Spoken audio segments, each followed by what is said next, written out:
Hi, and welcome to Hypothetically Intentional, where we ask the question, what if we set intentions with everything we do? I'm your host, Michelle Albers. Today I have Brandon Bonanza with me. Welcome, Brandon.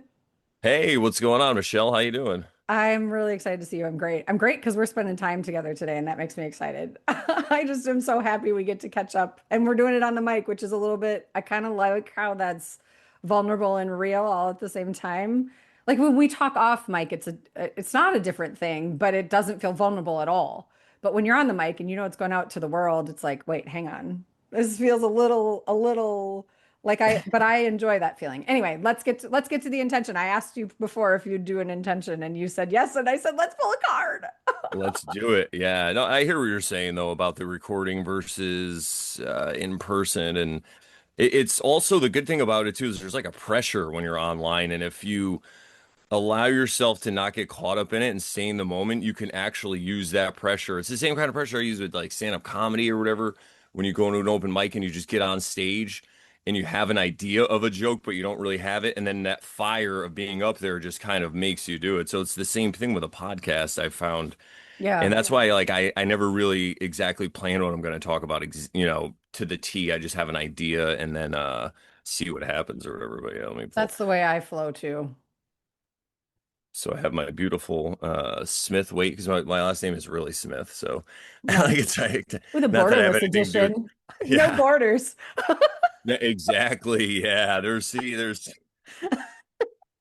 we need to put up some borders, Ryder. What's his name? Mr. Wait. All right.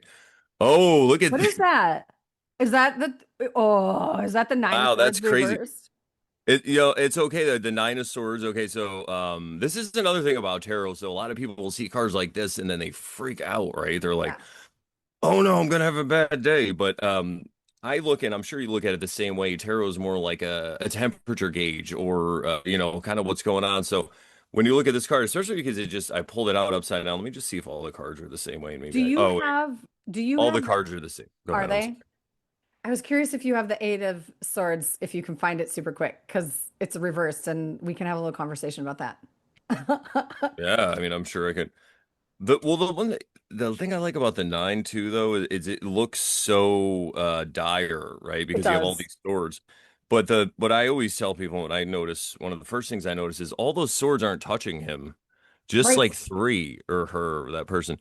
So the rest of these are more like our anxieties and like what future worries and like what could happen, but it's probably never gonna happen. So I like that to tell that to people because life seems to ebb and flow, right? And sometimes you have problems, sometimes it's going well. We watched Say Anything last night, my wife and I. Neither of us have ever seen the whole thing, which is crazy. And they talk about that. I think the lady that John Cusack is dating, she was talking about how sometimes life is like really good and it can be bad at the same time. You have to like pick what you want to enjoy, you know? And it really, I feel like it's the same thing. And with this nine of swords, sometimes you're going to be going through some stuff and sometimes the stuff you're going through, oh, there's the 10. Sometimes the stuff you're going through isn't as bad as you think. That's really, Yeah. What does the Nine of Swords mean to you? Like, we haven't really even said that part yet. yeah, I guess we could say that too. So when I look at the nine of swords, if you think of nines in general, it's like a completion, not a total ending, but like a mastery, but then a mastery with completion of it.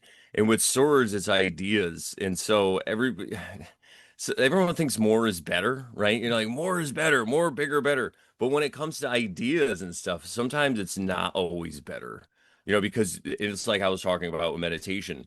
Sometimes you get overwhelmed. And I feel like this sword really kind of embodies what's going on right now, like in the world or the realm. I don't mean like in the news and stuff. I just mean, astrologically and the energies that are flowing. But again, and it looks scary. But the thing is, doesn't have to be scary because it really just depends on your perspective, I think, and how you look at it. It's a good time. It's a time of change, which is usually scary for people. But if you want to change, you can use that energy, I feel like. And so I think the whole message or the intention with the nine of swords is just be like, to to actually look around and see what's going on, to not just get stuck in your head. Because you can see this person, they're Mm, covering their eyes. And I yeah. feel like that happens a lot to me. I get stuck in my head too. And I'm sure everybody can relate with that. But I feel like that's really the key. So maybe we can set that as the intention. Don't get stuck in your head, Brandon. No. Yeah. Well, I think you said perspective, and that's what when every time you hold up that card, I'm like, yes, it looks dire. Yes, it looks heavy. Yes, it looks stressful. But also, what if those swords are actually boundaries? What if they're Oh actually yeah. like protecting them versus like weighing them down? And what if they're not, what if it's not dire? What if they're in prayer? Or what if they're in meditation? You know what I mean? It's just like your perspective and how you think about things and how you view things can change everything. So it's like I think for me, like what you said is absolutely beautiful. It's like, get out of your head or at least take a moment to pause and see if what's in your head is accurate. Or if it could be Exactly. different, if it could be different, because I'm a ruminator. I'll get stuck in a rut like nobody's business. Yeah. I I don't even know. It's weird because I used to be a little when I was younger, I was different. These days, as long as I can realize that's what's going on, as long as I'm like, oh, wait a minute, am I just lost in a thought? And then I just kind of let it go. But it doesn't always happen that way. You're right. Sometimes it just keeps coming up. But I've gotten really good because I used to be really bad. I used to get like anxiety. It's so funny. People are like, wait, you were anxious? I'm like, yeah, I used to be. And then I was just like, you know what, though? Things are just going to happen. And what am I going to do? And I think, you know what? I really want to say this at the beginning, too, because I was thinking about saying this. You told me something a couple years ago that really helped me. And I've repeated it a lot, too, on my show. But it's about being easy on myself. It's Mm. something that you can hear all these concepts, right, in the world. And you're like, oh, that's great. I'm going to be like that. But it doesn't mean you can actually know it and use it in your life. So it's something that you helped me incorporate and I don't know what it was, but I was talking to you, it was like a light bulb went off. I'm like, yeah, why am I being so hard on myself? Like, there's no race to finish this. And there is, and I think a lot of times when people get involved in the neighbor's cutting his lawn, that's so funny. I can't hear it. Zoom's good about Yeah, cutting Zoom that is stuff great. out. Yeah. So Yeah. it's just funny because he's been real. We had this whole thing and he's been chill because we had this back and forth where he would like get up early and do stuff. So I just started coming home late and singing Frank Sinatra. Oh dear. And then it chilled out for a while. Now it's not even early here, so that's cool. But anyway, my train of thought, what was I saying? You were What talking was I? about being easy on yourself. Yeah, being easy. See that, and now even if I got sidetracked, I won't be hard on myself. But I think when we get into this, or I know when I got into this stuff, like self-healing and spirituality and tarot and all this stuff, we have this idea of a person we want to become, right? There's this perfect enlightened being. I'm going to be like meditating and levitating and starting things on fire or whatever, or people are going to come to me and I'm going to, you have all these ideas. And really, now that I've been doing all this self work for years, I realize what it is. It's just about accepting who I am, the different Brandons that exist inside me. I have a joke now I call it Other Brandon. I'm like, oh, Other Brandon, he's oh, because I had issues with people pleasing lately, and I realized that I let go of it. So now I'm like, oh, that other Brandon, like he's still in there, but he's taking a rest. Now you got to deal with this Brandon, like. Yeah. But I found using it as a joke, but I think that's really what's going on. There's just these aspects of ourselves that we don't accept for whatever reason. I mean, we could talk about that for hours, right? But and then we just kind of try to push it away, and that becomes the darkness. That's our shadow. That's the bad. And then when we act like that, we're just like, oh, why did I do that? And that's when we're hard on ourselves. And that whole thing, when you said that to me, it just like went off like, yeah, well, there is no race. Like I don't have to be any better than anybody. And with that realization, I actually got closer to whatever, Yeah. seeing things. So yeah. That's amazing. Thanks for sharing that. It's funny, you never know what your words, like what kind of impact they have, because like I didn't know that changed your life from the, you know what I mean? And I'm not trying to be like, oh, it changed your whole life. But I No, mean, I know what you really, mean. like to shift your perspective in a way, it's like, and it's a simple statement. Like, why are you being so hard on yourself? Like you right now is you right now, and that's great. Why does that have to be bad? You know? Yeah. It's like I think for those of us who have high expectations, which is maybe everyone, I think over time it's like I think there's some piece of us that has a higher expectation of ourselves, Even the people who are constantly not thinking highly of themselves, there's a piece of them. I believe there's a piece within all of us that wants more for ourselves and wants better for ourselves. And sometimes that can get in the way of things in a really mean way, which is weird. But I don't know. I love how you talked about the other Brandons because I've been talking about inner child stuff so much lately and how, like, what's the loudest voice in the room? Is it your angry teenager? Like, she needs something. My angry teenager needs something she never got. And I can shut her up and put her in a corner, but she's just going to get louder if I do that. What if I see her? What if I invite her into the space? And what if I listen to what she has to say?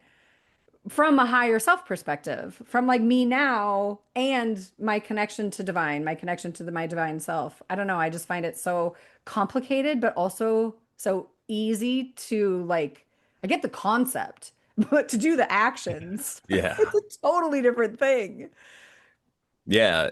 I find that I was talking about this with a couple of people recently, but I got tobacco in my teeth. But and I was saying, I think it was to Elizabeth, my wife, yesterday. I was saying this. It's like this is probably why the masters never wanted to teach any of this stuff, the self-healing or the occulted or whatever it is, for their true reason, not to like take over the world, but to work on yourself or to become a master, if you will, right? Because they realize the first step is to learn all this stuff. And most people, when they learn it, they just project it out on everyone else. Like, oh, you're the one who's doing this. And they just start pointing fingers and then they just get lost and they start a podcast about it, or whatever it is. And I'm not speaking to anyone personally, anyway, by the way. We're just, this is just, we're just joking around because you Right. We're see it just, on the yeah, internet, right? of course. And, Yes. Yes. and so I feel like that next step that's so huge is to kind of overcome that little ego thing. Like you said, so many concepts, sometimes they seem hard or they're simple. And it's just that little bit of perspective. And it really, I think, has to come down with like, for me, it was meditating that helped me kind of get past my ego. Now, a lot of people will talk about like destroying your ego and all that, but I'll just look at that as like another Brandon, right? That's other Brandon again. And sometimes I need him. Sometimes he has to Yeah. come out, set boundaries, and or I want to do stand-up comedy, I can't just be up there like, like I gotta.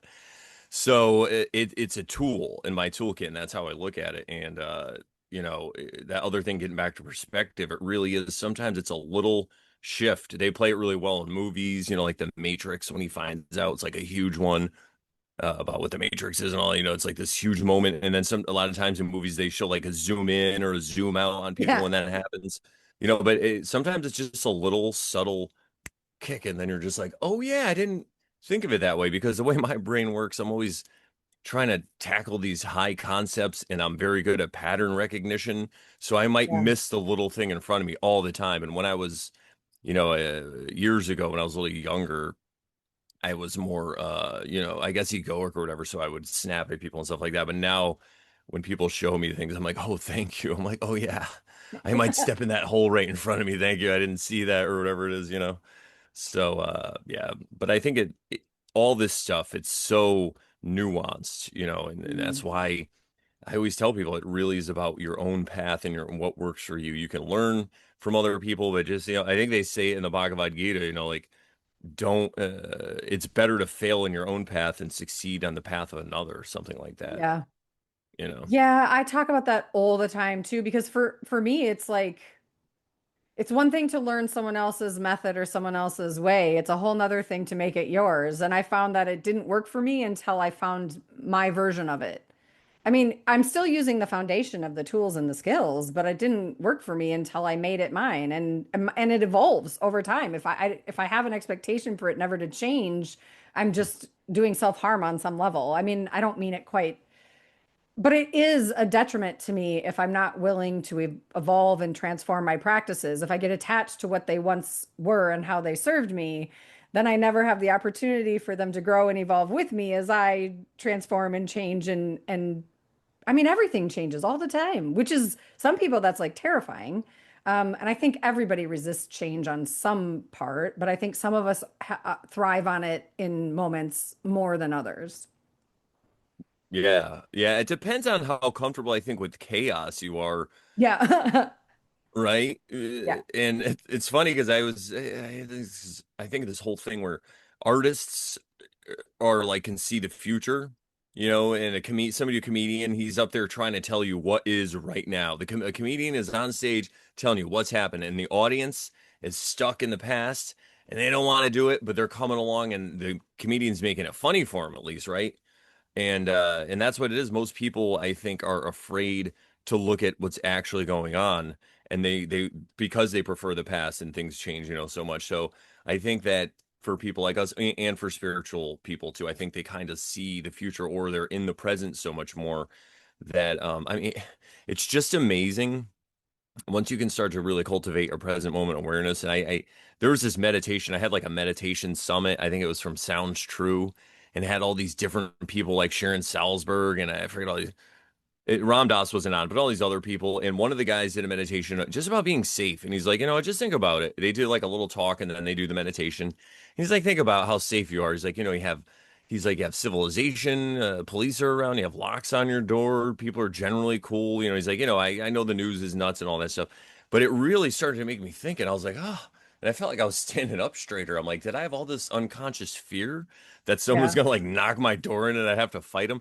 I mean, I was in the Marine Corps. I did spend 4 years in the Marine Corps. So my other hyperbolic joke I talk about is how they put me in a place for 3 months and taught me this mantra, and it is a word they do over and over again every time they give me a command. I'm like, what that word was? It was kill, So yeah, I got that. No, so it works in with the comedy. And again, I always tell Yeah. people like, this is hyperbole. Everybody, don't worry, don't put me in a hospital. Right. I'm fine. I'm not gonna hurt anyone. I'm just a jester. I'll kill you with my words. Like, trust me, they're more cutting. No. Right. Yeah, especially to Yeah. somebody who's insecure. But yeah, yeah, go ahead. Right. Well, I was just thinking about, talking about perspective and how we navigate healing and how so many different things can come of it and how making it our own. And I think we talked before we hit record about talking about the different tools that exist that we can use to help us make it our own.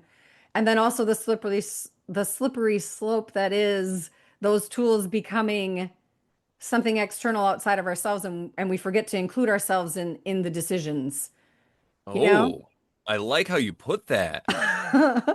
Yeah, because it's like, this is how I found out. Like somebody's, well, okay, we're all addicted to something, everybody. Sorry to tell you, as I smoke my tobacco and drink my coffee and Anyway, so yeah, so we all shoot. I sometimes I get a little funny. It'll come back to me.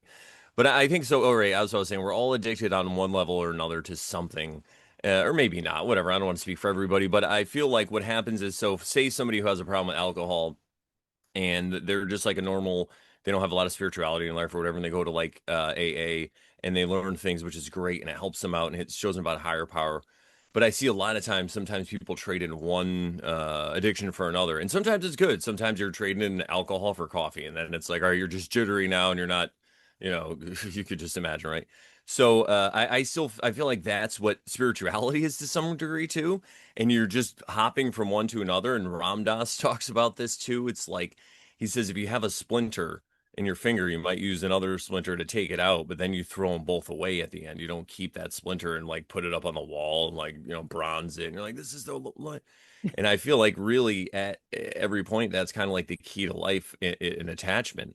It doesn't mean you can't enjoy life and love people and love everybody, but you're just not getting attached to that moment, and I feel like that's what happens. People get attached to the practices again, which is fine and it's okay. Yeah, I Everything's think it's like, perfect, right? I mean, are we using the practices as tools, or are they our crutches? You know what I mean? Because like, yeah. I don't know, it's like tarot tarot can be a great, beautiful snapshot of the energy and give you data. But then if you don't internalize and look within not only your logical mind, but also your heart, because sometimes we skip that piece too, because we don't actually want to feel anything, because that's too hard. And I'm not judging, like I'm speaking for myself. Yeah, You know yeah. what I mean? It's like, okay, so I have this snapshot of the energy, but then I'm gonna, instead of considering what that energy is saying, I'm just gonna take as what I think it's supposed to mean society wise versus actually internalizing and seeing what could that mean for me in my life right now? And how could that possibly support me in whatever choice I make, knowing that there's more than one choice to make? There's more than one possibility. I think sometimes we get locked into, I have to find the quote unquote right answer. It's like, but what if it's not right or wrong? What if there's just truth? And what if there can be many truths true at the very same time? Then what? Like, is that just too much for us to consider when we're really in it? Maybe. Yeah, yeah. That's why it's good, like you said, to have a practice, but you don't want to get attached to it because you subtly have to remind yourself all the time of these things because you're right. You could get just like the Nine of Swords, you get lost in thought and you could just spiral. And that's exactly what it is. And same thing with decisions. I feel like you said, you want to make sure you make the right decision over every time. And then you start overthinking it. Did I do it right? And I'm always just like, you know what? It's going to work out the way it's supposed to work out. And I can learn my lessons because I feel like we're Yeah. just in these cycles. So if something Yes. comes around, I liken it to when I'm driving a car and I'm not paying attention, somehow like messing with my phone or something, and I drop something. That's like an automatic signal to me to stop doing that and pay attention to the road because next time it might not just be coffee that I spilt. I could get into a car accident or I can hit somebody. You know what I mean? Like, and I've noticed that too with rushing around in life and not being present in certain moments. That happens, and I feel like that's really what it's about. People they kind of get attached to it. I forgot where I was going, but something I didn't want to say keeps popping into my mind, so I guess I'll just say it though. But what you were saying about accepting people and having compassion, like your inner child, and all Mhm. these like other Brandons and like other Michelles, right? And I feel like as you start to love them and accept them and show compassion for no matter, even if it's like, oh, I do drugs or whatever, I'm a whatever addict. It's like you still love that part of yourself as you love it and accept it and have compassion and say, "Oh, I'm a drug addict because of this stuff that happened to me in my past. All this terrible stuff, and it doesn't mean I'm a victim. Those people that did that to me, and this is like compassion work. They had stuff done to them. They're just perpetuating a cycle, and I have the opportunity to stop that cycle. Wow, I'm a superhero. So you're like changing also your inner dialogue and looking at it from that way. And as you do that, you start to love yourself. But guess what else you do? And you know this, Michelle. You start to love other people and accept other people and have compassion for other people in the same way. And let me tell you, people know, even if inside some you come up to somebody and they tell you something about them, right? Whatever it is, a horrible thing, they could tell right away, body language, micro movements, all this stuff. And the second that you're not accepting them for who they are, they just start putting the walls up and backing up, Yeah. because it's what happened to them their whole life. And it's probably what happened to you, my dear listener and viewer, and myself too. So I've been doing that, and it's crazy. It's like you kill people kind of with kindness. And I'm not saying you should be a people pleaser by any means or not put Right. up boundaries. This is It's a not what totally I'm different saying. thing. Yeah, maybe we can even talk about that a little bit with the Yeah. boundaries too. I mean, but yeah. Yeah, I think the other layer to that for me that was a really huge life-changing aha, I guess I'll say it, an aha. The self-compassion piece, yes. And one of the ways to build that is I had to build trust for myself. And once I build trust, like I had to trust that I would show up for myself. I had to trust that I would show up in compassion and not mean. I was mean. My brain was mean. And so, but when you start building compassion and then your inner littles, like my inner, little Michelle's realize, oh, wait, she's changed. She learned something different. She's showing up new and different. And there's Yeah. actually kindness in this room with us, and we don't really know what to do with that, and then there's that freak out. But there's also like when that's consistent and it builds that inner sanctuary, because it is a sanctuary when there's compassion and trust in there, it's a completely different landscape. And then perspectives change and it ripples out into the world and everything shifts on some level. But I don't mean to make this sound easy or like it's just in a snap and everything is perfect all the time. It's not like that. It gets messier sometimes, even messier than it ever has been because it's not all stuff behind a wall that really is safe and protected, but it's also stifling and not sustainable. And also that show that's going on, I could just imagine now on the television or whatever, on the screens. That show right now is, people talk about times in history. Right now, it's got to be so crazy. Like, because I'm in a group text. This is how I get my news.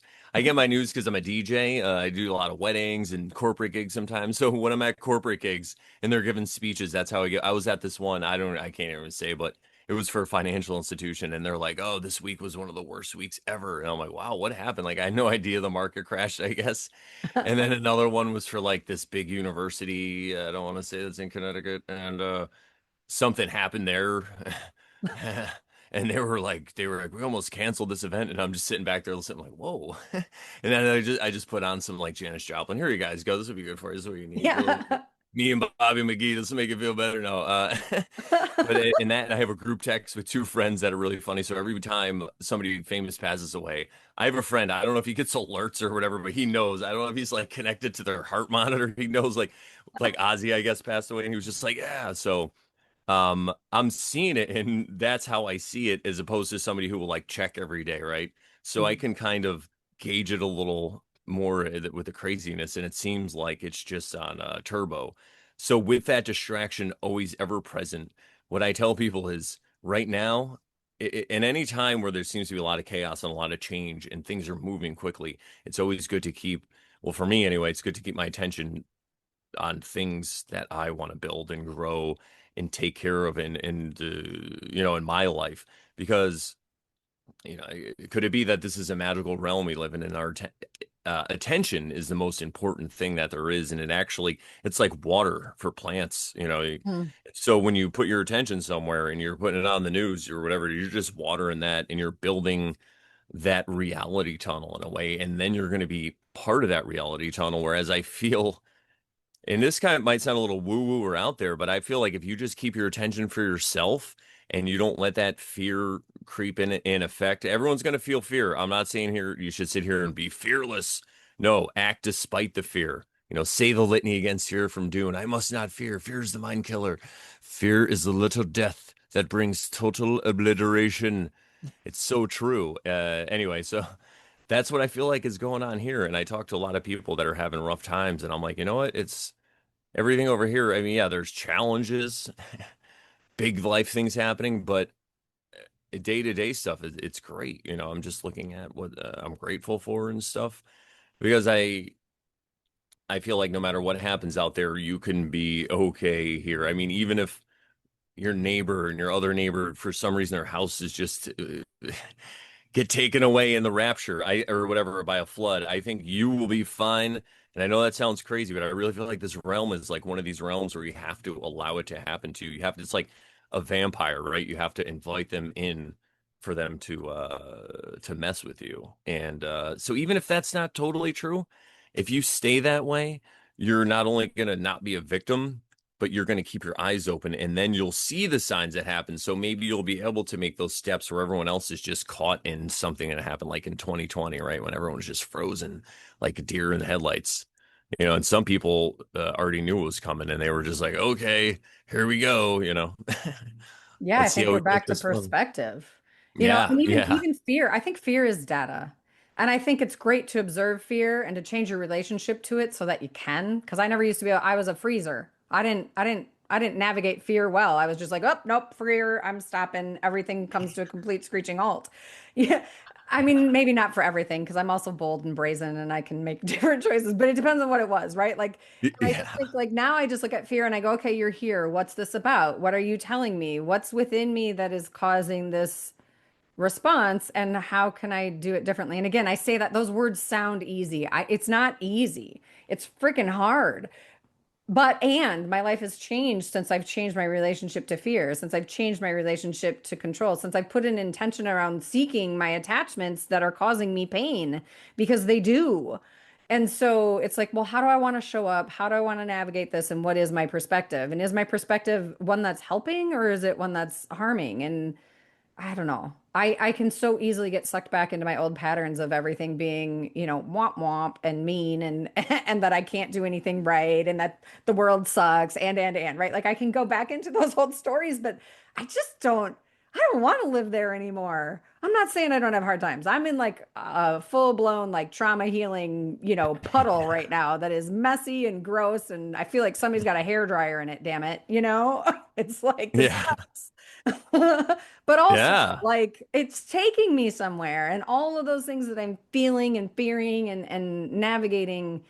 have a purpose and I'm good with trusting myself to show up for myself, with myself, in compassion and truth, that then, like to your point, that ripples out into the world. That's, I mean, it sounds, people say, oh, that's so ego, that's so selfish, all you're doing is focusing on you. Yeah, but what if a better me makes the world better? What if everybody did that? And I know that that's not, I'm not looking for utopia, I get it, but I just, and we all have our skills too, right? Like mine happens to be, I was put here to do this work. I know that. And to help others do the work too. I have no doubt about that. There's other people that are meant to be activists and shout from the rooftops and fight for, humankind. That's not my skill set, you know? Yeah. No, no, I hear you. We all have a certain set of skills, and I think what you said about fear is huge. There's so many. Again, when you wake up to this self-healing thing, and there's all these gurus and people, and they'll tell you about things, and you should do this, and you shouldn't do this. I'm here to tell you, do whatever the fuck your will. Listen, this is the Aleister Crowley message, right? Which is another crazy thing too, because was that guy an evil man? Was he a good guy? I don't know. But depending on some of his writing and his art, it looked like he was trying to get in touch with his dark side, which is gonna sound bad and evil and stuff. But the way that I do it is it's more of an internal thing again, and being okay with it. And sometimes you have to do something until you're done. If you have like this hobby habit, it's a habby habit. Kind of the same. I got this really cool, and but those sometimes you have to do it until you're done, because if you repress that, and you're like, I'm just going to be a vegetarian. I'm never going to eat meat. But then every time you see meat, and I'm not telling you should be a vegetarian, but everyone makes their own choices. You do what works for you. For a while, I actually didn't eat meat, and it worked out. But then I needed it, and then I never did. People are like, how do you eat? And I'm like, let's not talk about diets. Let's talk about something else. Because I'm 49, everybody. This is how I look, and I almost have like a six pack, and I don't even work out. It's so crazy. So I can't tell you. Just exist on light. But anyway, so say you want to be a vegetarian, and you go with your friends, and you just all this food, and you're like, man, I really want that steak. Well, it's possible that desire for that steak is going to come out in other, maybe even weirder, more dangerous ways. Whereas if you just ate that steak, maybe halfway through, you're like, ah, you know what? I really don't want this steak. So you just do it until you're done. Maybe food's a bad example, but even with behavior, like biting your nails, I used to bite my nails for years. Look, now I gotta cut them because they grow so fast. Yeah. My nail and my hair was so crazy. But and then people will be like, "Oh, how'd you stop?" And I used to try all these different ways. But once I started meditating and working on myself, I just stopped doing it one day. And I used to like rub right here all the time and like get like skin, from anxiety.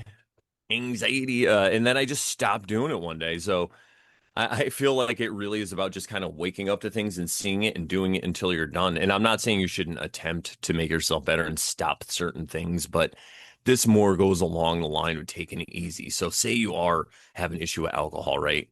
And you want to work on it. That's great. So work on it. I'm not telling you just to be a raging alcoholic, but what I'm saying is if you slip and you fall and you drink again, don't be so hard on yourself. Could it be that guilt is what perpetuates your cycle for drinking? I don't know. So in my life, the people that I know that have done this, they're just cool. And I, like I have friends that had issue with alcohol or whatever. And I even had a friend that was a heroin addict, and he would always come to me because I would never judge him. I had a friend. He was a guy who used to ride motorcycles years ago, and he's a real good dude. And then like 10 years, something years later, I saw on Facebook or somewhere he got busted for like selling drugs or whatever. And that's not really him. I know because he has another job. I'm like, he probably just was because of where he was and all that stuff. So I hit him up as if I hadn't talked to him in years. I was like, dude, how are you doing? I'm like, I bet everybody fucking hates you right now. I'm like, let me know if you need anything. And from there, we started this amazing friendship. Yeah. And I'm not just bragging about myself, but it really is about, I think it was because I was able to be easy on myself, and then you could not judge other people. Like it's just that whole thing. But anyway, yeah, I think you get Yeah. what I'm. I want to circle back to the Nine of Swords because it just popped into my head and I asked about the Eight of Swords. And so I'm like, I feel like we never closed that loop. So let's Oh close that yeah, loop. yeah. You know what? I could pull it up and share it on if you want me to do that Oh on yeah. Let's see. Do I have to do something to make you able to share it? uh Maybe I'll just make you a co-host. How about that? yeah, that'll work. Um, The reason I asked about it is because some Oh teachers, yeah. Oh yeah. I'm so one of silly. my teachers, instead of reading reversals as like the deck describes them, she has the idea that perhaps a reversal means you haven't learned the lesson from the previous card, which I Oh, love, interesting. right? And so I was like, well, let's look at the Eight of Swords and let's just see what might be there for us Yeah, I today. like that. All right, let's see if this works then. Oh yeah, it's giving me the option. Here we go. All right. Good. Boom. Here we go. All right. I found one with a little explanation too, but That's hysterical. oh Get yeah, into the right mental frame before taking any decision. Analyze the situation properly before implementing an idea. In a love reading, it says overlooking the relationship flaws and avoiding making amendments. It's air oh and it's Gemini, Libra, and Aquarius. The Eight of Swords is always like that. You're getting in your own way. And it's not even like there's swords all around her and she's wrapped up in like ribbon or something that you could easily cut right through. You know what I mean? yeah. Yeah, exactly. One thing I like to point out about this too, because everybody, like you said, perspective. One of the first perspectives I ever got by looking at this card, because I didn't get into tarot until like 2018 or something. So it wasn't like my whole life, but is see how your feet there's a clear path out of here, and she Right, just follows the water. right. Be Your in flow. intuition. Be in flow. Yeah, be in flow because she's surrounded by all these ideas, like the Nine of Swords. Sometimes your ideas, and that's good to look back because, right, if you don't solve what's wrong in the Eight of Swords, the Nine of Swords is going to happen in a negative way. Yeah. I love that. And it really is about just, I think, following your intuition sometimes. And I know because I'm a thinker. Allegedly, I'm an INTP, if you guys are into Myers-Briggs. So I could get stuck in my head with the best of them. I mean, my personality type is known for just living in their parents' basement, and I get that. I could just live there and just be happy in my mental. Yeah. But luckily for me, my whole life, I would always had people that wanted to hang out with me and would like force me out into situations, and friends that would always push me beyond my limits. And then I joined the Marines. So let me tell you, there was after that, and then I did stand up comedy and I'm a DJ and all this stuff. So stepped out of my comfort zone. And I think that's the same thing. And maybe that's what these cards are telling you. Sometimes you have to step out of your comfort zone to grow, Well, and right? get out of your head and connect to something bigger than yourself, even if it's just an idea bigger than yourself. Like if you're not a person who wants to reach out to the divine or, connecting with your heart is a foreign concept, maybe just plant the seed to see what it might look like to connect to your heart, but then also just get out of like it's funny because I'm always like go inward, look at yourself, but like what if you get out of yourself? And by that I mean your brain. What if you get out of the logical brain monkey mind that likes to beat yourself up and continue a pattern that isn't serving you? And what if you just explore anything different? Well, I shouldn't say anything different. I mean, something something that is actually like potentially positive, have a positive I'm impact. gonna become a dancer. No, I'm just Yeah. kidding. But you know what I'm saying? It's like that. Yeah, I I know. don't know. Like I started my life and continued my life for a very long time in the space of I'm not good enough. I'm not okay. I'm not lovable. I'm not I'm just not anything good. I just because I couldn't live up to any of the expectations and most of them were mine. You know? It's like, what if I just get to be and live and learn almost, and then live, learn, and discern, man. Let's do it. Mm. People don't realize those unconscious thoughts about yourself, these negative unconscious thoughts. And again, it's perfect. They're probably there because of your parents and your teachers and all these people who are probably very well meaning, but they know how to train and this is how it works. And like I said, I was in the Marines, so I saw how it really like I saw them how they train you for combat, but um yeah. I love the morning. No, what was I gonna You're talking about say? It's negative all right. unconscious thoughts. It'll come back to me. Yeah, the negative thoughts. Oh yeah, that's what it is. Yeah, thank you. You're so great at this. People don't realize how they can manifest in your life because, I mean, if you're somebody who has a problem with relationships, that's one of the number one things is people don't realize is they don't love themselves, so they keep thinking that this wonderful person they're with they're like, and like, why is this person with me? They're like, they're so wonderful. I'm such a piece of crap. Why are they with me? And that just plays and plays and plays. And what people don't realize is unconsciously, then they start to do things Yeah. and then they feel not worthy. So then they'll cheat or they'll, whatever it is, name your thing. Sabotage. And it's a self-fulfilling prophecy. And that's like that with anything people want to do. Everyone's like, oh, it's so hard to become a comedian or a singer or a famous person. It's like, yeah, but those famous people like Kanye West, I know it's very whatever. He all he did was just kept being a rapper and making beats and just kept telling people how awesome he was and he wouldn't take no for an answer. And all of a sudden he's famous. Because I was always like, yeah, I was always a big fan of rap, and I'm like, yeah, Kanye, like he's okay, but I'm like, what was it about him that why did he blow up? And then I would see it, and I'm like, that's what it is. He just never took no for an answer. Now I'm not telling you to be Kanye West, but what I'm saying is see how powerful that is. You really can do anything that you want. And let's say if you start to do something and all these omens come and it feels like maybe you shouldn't, then okay. But if you're getting the omens just like we were saying before, act despite that fear. That's what holds people back. I've seen, because I did comedy for 7 years, I've seen some guys make it, some guys not. And the ones that made it were just the ones that showed up every day and just kept doing it. They sucked. Oh, I seen that guy, that's he like a sucked at golden first. nugget. Show up every day And and two keep years doing later, it. yeah, you just got to keep doing it. You never know how to do whatever it is you want to do in life. You're I going to would add suck at first. intentionally. Show up every day Yeah. intentionally. Decide how you want to show up and then do it. Yeah, show up for yourself every day. I think I didn't show up for myself. I was too busy showing up for everyone else, and that was at the expense of myself. I was 100% an overgiver, and I don't say that with like a righteous tone at all. It was a self-sabotaging coping mechanism. Yeah, maybe we It could talk wasn't about good. that in boundaries for a little bit because you did mention boundaries in the beginning with the cards. So Yeah, like, can I invite you yeah. into my brain for a quick second before we go there? Oh, Because Dad, go ahead. it cracked me up.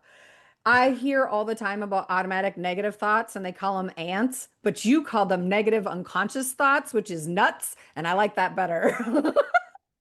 Oh yeah, exactly. See, I'm just like It's so I good. just exude humor. I'm so You do. amazing. And You do. I again, I might sound egoic to some people, but I just my whole life, and like I said, I just turned 49, right? I'll be 50 next year. I'm so excited. Everyone else is like they hate aging, but I'm like, guys, it's great. You just so anyway. Again, I think I lost my thought again. I'm so I funny talk about today. ants and nuts, and you said you're funny. Yeah. I remember. Okay, yeah.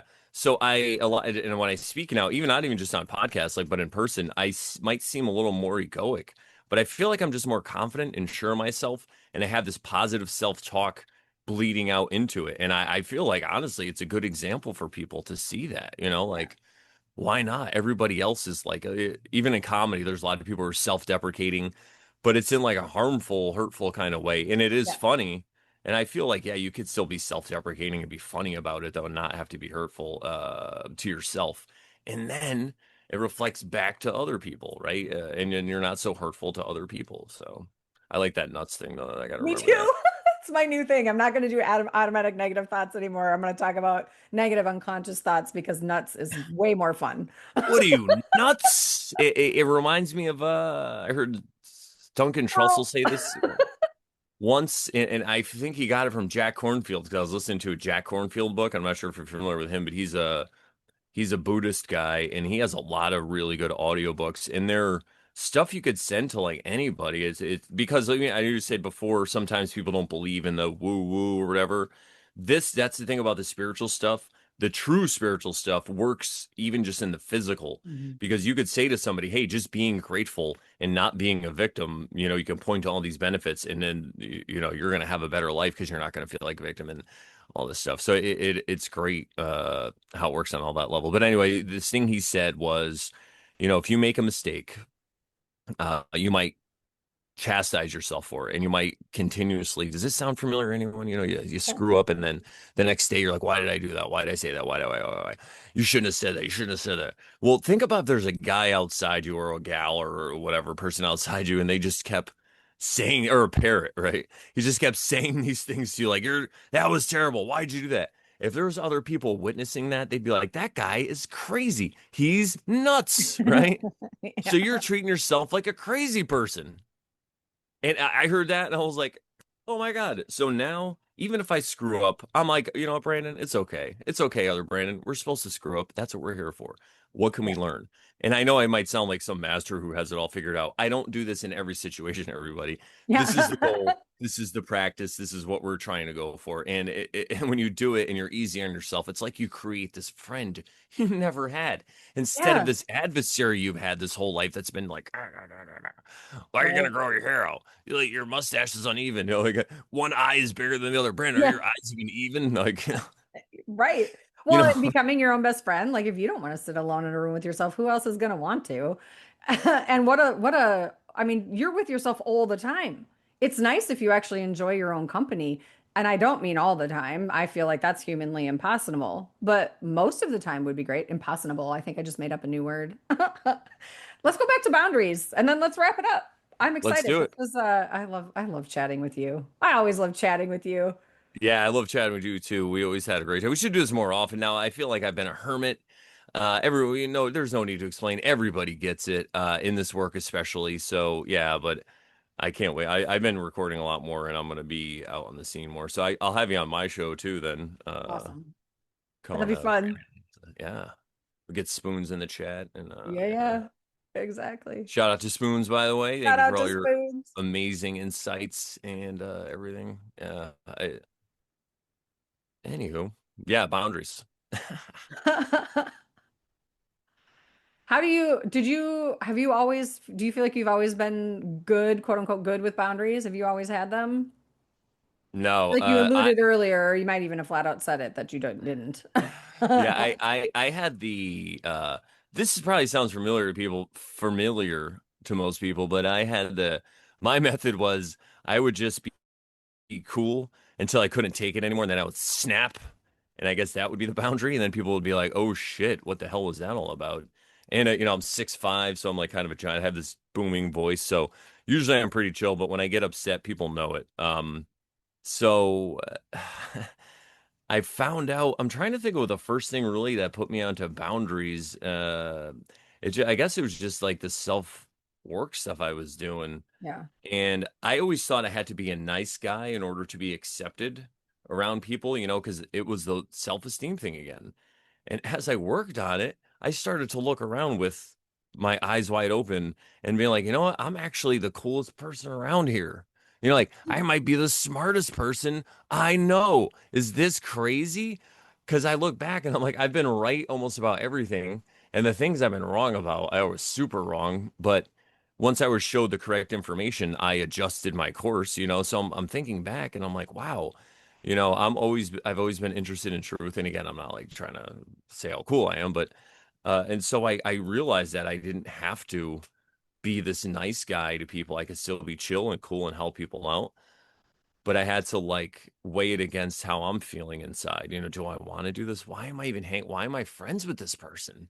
You know, is there anything good? I would sit there in a conversation and I'd realize that they're the only person talking. And anytime I talked, you know, and again, this isn't anyone specific that would probably even be watching the show. This is like years ago stuff, people. And so I'd be like talking and I'd realize that they're not even paying attention to me. Like, what's even going on here? Do they even care about me? You know? But that's what's first started to get me onto it, and that's kind of how like I used to set boundaries, I guess I could say.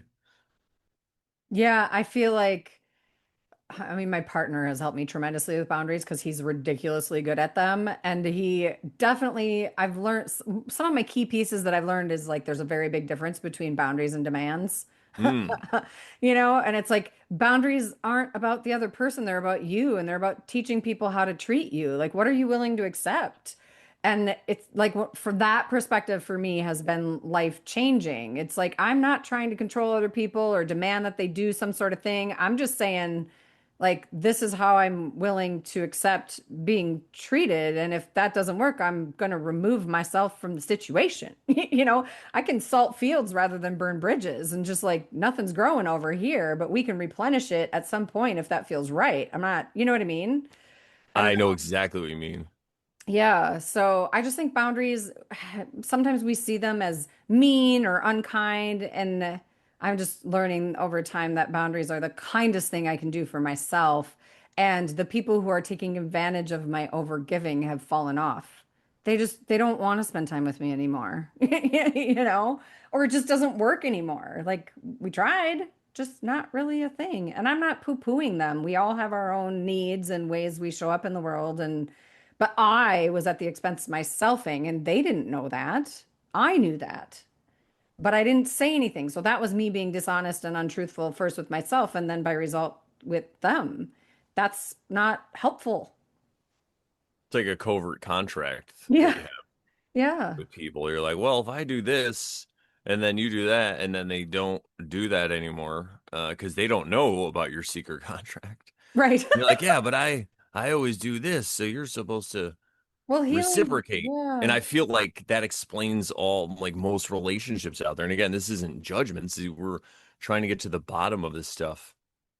To the bottom of these and boundaries too. The other thing I'll say about them is you don't always even have to announce that you're setting boundaries with people. Like, because that, again, it could be another kind of egoic thing, right? Boundaries are just about how you're willing to be treated and are you going to remove yourself. And then you could just let people know. Some people that understand boundaries, then you could tell them what they're about, and maybe it'd be easier to do it. And then again, sometimes it's not, because when they think they know, then it's even worse. But that, again, that's why you can never, and I was saying this to my wife and we were laughing about it, because it's like you can never affect anyone else. You can never tell or make anyone treat you a certain way. Mm-mm. You can only remove yourself from the situation, and by doing that, it might seem cold, but I think that's the best thing you could do for people sometimes, because if they really miss your presence and they want it, then they're going to come to you and they're going to ask you, what do I have to do? And then you could tell them, like, this is what I'm into. And then maybe you can make a real friend, or we split. I was talking before about reality tunnel splitting. I think that's what's happening. People are just, some people are really getting on trains like, I'm really for this guy or this gal's for me. It's like, what about your own self? Aren't Yeah. you good enough for your own support? Why don't you support yourself and have a election campaign for you? No, donate to your own election, and be selfish for a little bit. Even if it seems selfish, it's like the being easy on yourself thing. It's the same thing. We've gone so far in one direction. It's okay to go in the wrong direction for a little while. I say that's how I look at it. Um, just check in. That's all. Yeah, I don't even for me, the wrong direction, like if I label it as that for myself, it takes me to that guilt and shame place. So it's like I wasn't Yeah. in the wrong direction. I just had a lesson I was working with and working within, and it taught me a lot. And some of my hardest lessons, would I have called it the wrong direction? Probably. But am I grateful for those lessons? Yes. Am I a better human because of it? Absolutely. Am I more connected to myself and my highest self? Absolutely, I am. So it's like, yeah, that sucked. That was hard. Was it wrong? I kind of got to say no. It gave me something. And as much as I don't want to do it again, I know I will have to, just in a different way, you know? And I also think you said something about boundaries and explaining them or talking about them. And it's like, I have learned over time, I used to really hang on that. Like, they need to understand why I feel this way. And no, they don't. I don't owe them an explanation. And the minute I try, we open a door for a loophole or them to get in and step through the crack and poke the bear again. And I'm done being poked, you know? Yeah. Oh my God. I feel like I'm watching life events happen, recent things as you say that. Not even with me, just yeah, it's crazy. Yeah, I don't know. And that's you're right. You owe nobody, no matter who it is, even if it's one of your parents. Right? I had some stuff with my parentage happen, which is crazy, but I found out some truth and it was great, but again, they're never going to see the way things the way you see them. Look at me, like I'm 49, I look like this. I'm an artist, DJ. I make my way in the world. People aren't going to accept that about might not accept it, but it's okay as long as you accept it and love yourself for who you are, Yeah. you know. Yeah. There's so much to unpack. We could talk for another 2 hours, but I feel like we landed in a pretty good place and we could wrap it up and then part two maybe. Yeah, let's do it. How's All that right. sound? Do you have a last little nugget? I mean, we talked about a lot of different things. I feel like you and I are both like we squirrel out, which is I love that.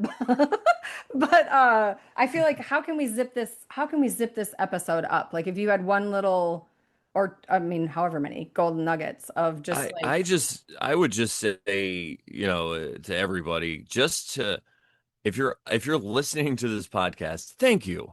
But Yes. thank yourself because you took the time to not watch, I don't know, Jeopardy or fucking what do people watch these days? American Idol. I don't know. No, you took the time to not engage in like an escapism, but to watch something that might make yourself a better person. And again, I'm not trying to be egoic, but you're taking the time to ask questions and look for answers and listen to people who talk about this stuff. So that's something that should be celebrated. A lot of people aren't doing that. Most people are just engaging in escapism fully, which is fine. Again, I have no judgments, but the fact that you're just taking that time, you should thank yourself, and that's a positive thing you could say to yourself every day. Wake up and be like, you know what? How can I raise my consciousness, or how can I be a better person, or how can I be more like my higher whoever I want to be, or how can I love myself today, something like that. But you could use that as your positive self-talk. Like I'm on the path.